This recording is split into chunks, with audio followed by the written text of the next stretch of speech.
Hello viewers, কেমন আছেন সবাই? আজকে সন্ধ্যায় আমি পাস্তা এবং নুডলস রান্না করেছি মিক্স করে। প্রথমে আমি এগুলি সিদ্ধ করে নিয়েছি।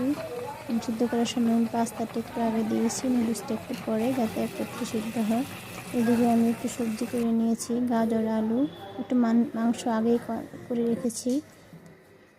এগুলি আমি ছেঁকে নিয়েছি। একটা কড়াইতে তেল দিয়ে পেঁয়াজ দিয়েছি। পেঁয়াজগুলো আমি একটু বড় বড় করে কেটে নিয়েছি।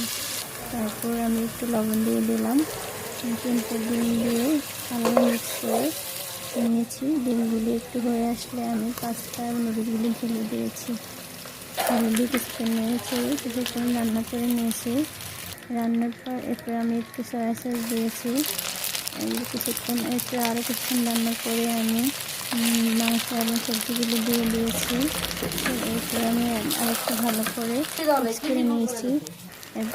তারপর মোটামুটি এখন নুডলসগুলো আমার হয়ে আসছে। আমি একটু টমেটো সস দিয়ে দিয়েছি। তারপর আরেকটু নেড়ে চেড়ে কাঁচামরিচ দিয়েছি।